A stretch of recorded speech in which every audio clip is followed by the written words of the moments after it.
Welcome to Alien Shadow. If you love epic sci-fi stories where humanity shines, you're in the right place. Don't forget to like, comment, and subscribe for thrilling HFY adventures. Join us and be part of the journey. Sacred Wound *, the wind carried ash across the broken city. Walls were cracked, statues melted, and the skies above looked bruised from war. Private Ellis stood alone near the edge of the human forward base, gripping his old rifle tight. There was supposed to be peace, a shaky ceasefire, but everything still smelled like danger. He wasn't expecting anyone to show up today, especially not from the other side. Then he saw her stumbling through the dust, covered in strange cloth and light armor. Her skin shimmered like polished pearl, glowing faintly in the darkness. And then Ellis noticed the blood. It wasn't red, it was glowing blue, like stars spilling from a deep wound in her side. The alien woman collapsed at the edge of the barrier, her eyes locking onto his for just a second before she hit the ground. Contact, Ellis called into his radio, but no one answered. Most of the others had gone deeper into the ruins, scavenging tech and parts. He took a step forward, then another. Something about her didn't feel like a threat. The blood around her started to move, crawling like it was alive. Symbols began forming on the ground. Circles, lines, almost like writing. It was sacred, not normal, not something Ellis had ever seen before. A shout rang out from behind him. "Get back, soldier!" Someone yelled. "She's bleeding sacred." 3 other human soldiers appeared from the fog, weapons raised and fear in their eyes. "That stuff burns minds. It's old tech or something worse," one of them said. Ellis didn't move. He knelt beside her, ignoring the others. Her breath was shallow, her skin colder. Now he tore part of his uniform and pressed it against the glowing wound. "You don't get it," the squad leader said, backing away. "That's not just blood. That's history. She's a danger," another added. "Leave her." But Ellis looked at the alien's face. There was no hate, no fight left in her, only pain and a strange sadness. He saw a tear slide down her cheek, shining like glass. She whispered, her voice weak and cracked, "Don't let them take me." Then her eyes closed and she went still. Ellis picked her up, ignoring the gasps from the others. "What are you doing?" the squad leader asked. "That's contamination." "I don't care," Ellis said. "She's not dying like this." He carried her through the ruins, down broken stairs, and into the shell of an old tower. Dust rained from above, and the walls groaned with every step. He found a small room hidden behind a collapsed hallway, safe enough for now. He laid her down on a piece of fabric and checked her wound again. Blood had stopped moving, but it still glowed. He tried wrapping it better, though he knew he didn't understand her biology. Still, he whispered calming words, even if she couldn't hear in the dim light. Her skin looked even stranger, not just pale and glowing, but filled with tiny patterns like etched memory.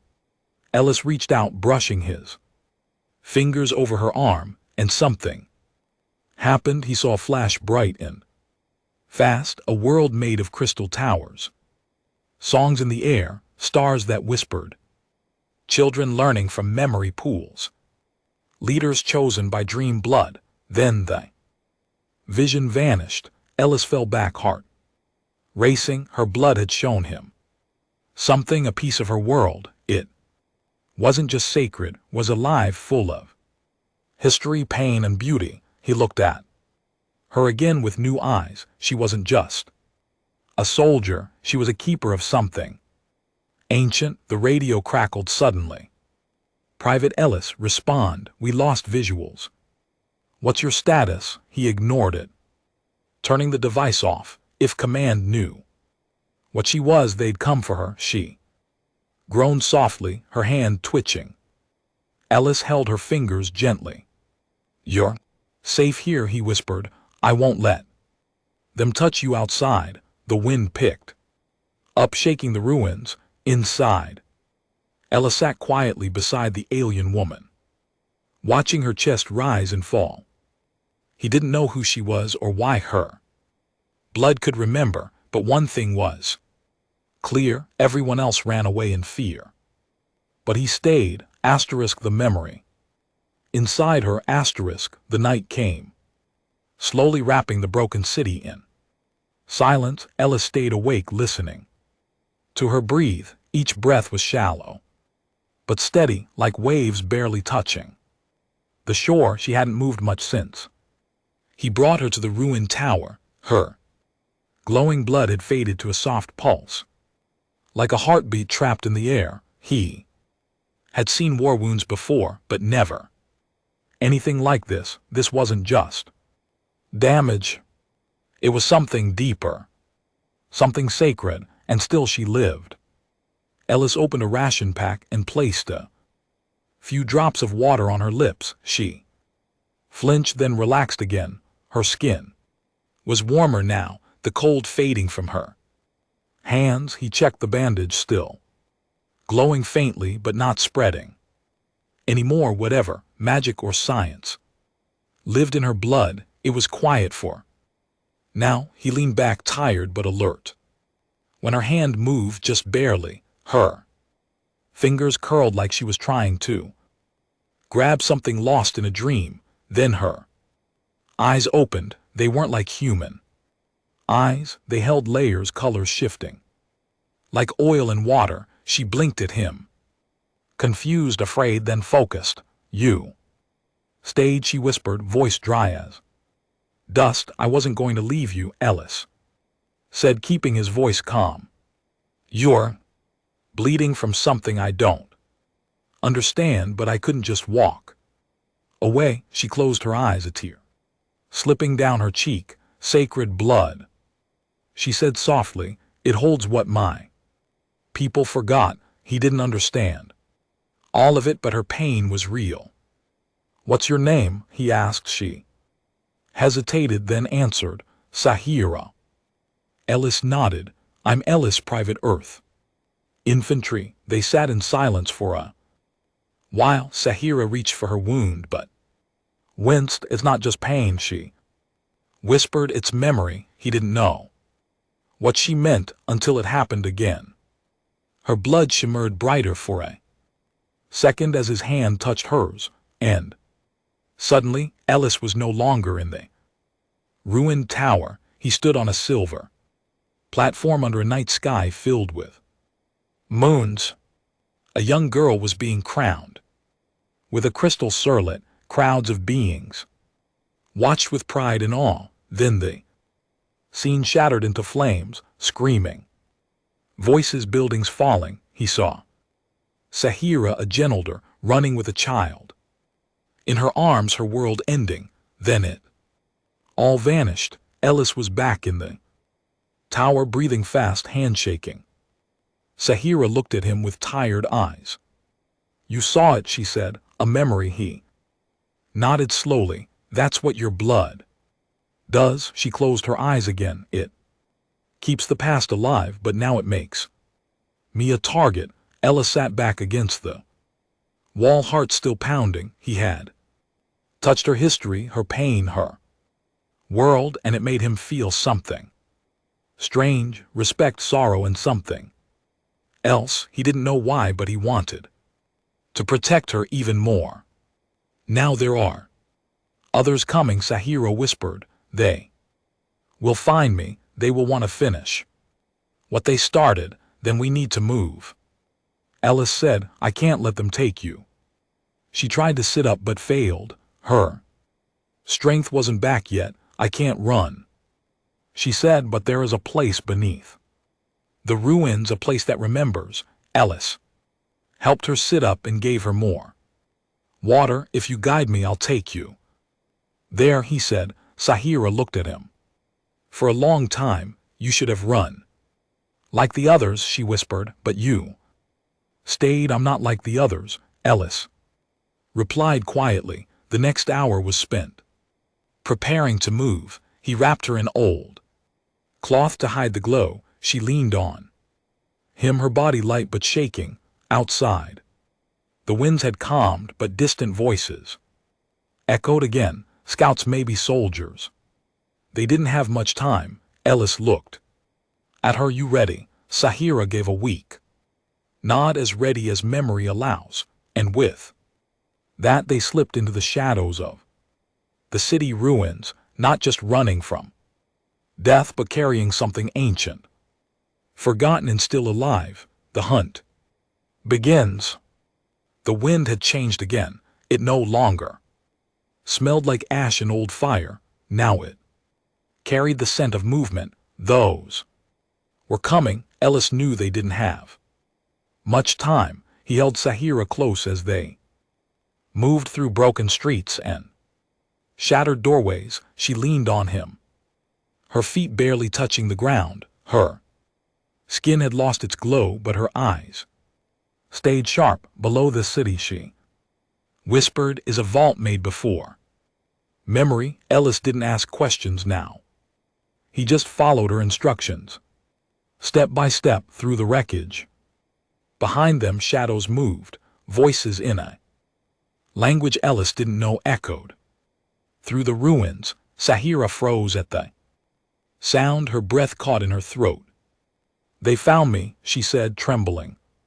My own people. Ellis looked back, rifle in hand. What do they want? He asked. To silence me, she answered. To stop the blood from remembering. They feared the truth more than death. They slipped into a stairwell and descended into the earth. A dust coated everything, and the air turned cold. Saheera's voice guided them through collapsed walls and secret paths. Finally they reached a door made of smooth black stone. It didn't open with force, only with her touch. She pressed her palm against it. The door glowed and slid open without a sound. Inside, the air shimmered with a strange warmth. Ellis stepped in first, sweeping the chamber with his weapon. No threats, only stillness and old light. The walls were covered in glowing lines, stories frozen in color. Saheera touched one and whispered, this is where memory waits. She leaned against a stone chair. Exhausted, Ellis helped her sit. Her hands trembled, blood seeping through the bandages. Again, you need rest, he said. There's no time, she answered. They're here. Above them, voices grew louder. Saheera looked into his eyes. If they capture me, they'll destroy the vault. Promise me you won't let that happen. Ellis knelt beside her. I won't let them touch you, he said. Not while I breathe. Saheera's lips curved into a faint smile. You speak like an oathkeeper. Then the chamber shook.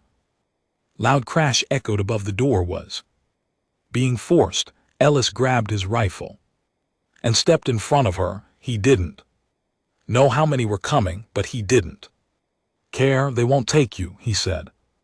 Again, steady and sure, Saheera placed her hand on the stone beside her. Light poured from the walls, rising like mist around them. Her voice grew stronger, older, like she had become more than herself. I will give you the memory, she said. Her blood glowed again, pulsing like a second heart. Before Ellis could speak, her hand touched his chest and the world fell away. He stood in a battlefield of stars. Ancient warriors marched in silence, singing without voices. He saw truth, wars started by lies, peace stolen by fear. He saw her ancestors hiding memory in their blood so truth could survive. He saw Saheera born of a broken line, the last flame in the dark when Ellis opened his eyes. She was there. Her hand still on his chest. "You've seen it," she said. "Now it lives in you." 2. The door burst open and the first enemy stepped in, armored and cold-eyed. Ellis raised his weapon without blinking, but Saheera stood beside him.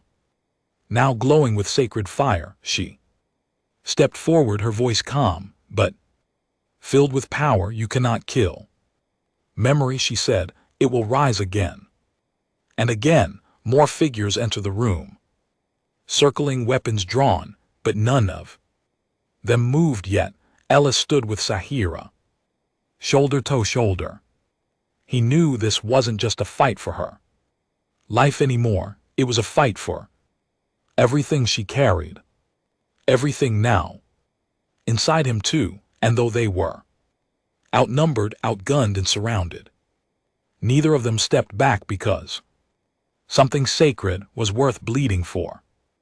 The one who stayed. The chamber pulsed with light, the sacred symbols on the walls came alive as Saheera's presence awakened them. The air became heavy, like the past itself was pressing down. Ellis stood firm beside her, his weapon pointed at the silent intruders. But no one fired, not yet. The leader of the attackers stepped forward. He wore robes lined with metal threads and a mask that covered everything but his glowing eyes. "You should not exist," he told Saheera, his voice hollow. "You are the last mistake." Saheera did not flinch. Her eyes blazed, not with fear, but with something ancient. "I am not a mistake," she replied. "I am memory, breath and fire. You fear me because you erased yourselves." Ellis watched as the other soldiers shifted nervously. Something in Saheera and LT Uncan GT voice made even killers pause. Her blood had lit the chamber, and the chamber answered. Soft hum filled the air, coming from the stone beneath their feet. "They will attack soon," she whispered to Ellis.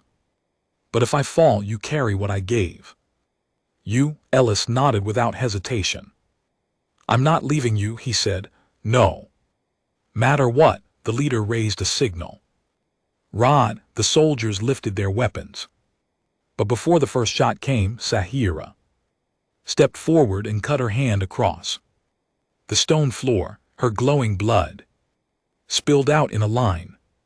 The chamber roared, the walls vibrating as ancient voices filled the air. Visions appeared above them, floating stories of a people long lost, children learning through light, cities growing with music, love born from shared memory. The enemy hesitated, overwhelmed by what they saw, but not the leader. He screamed, enraged, and fired. Ellis moved fast, pulling Saheera down as the shot hit the stone behind them. The others opened fire too, but the chamber itself responded. The light from the walls bent into shields, deflecting bullets and absorbing heat. The chamber was not just a place, it was alive, and it protected its last memory bearer. Saheera stood again, blood still dripping from her hand. She walked toward the center of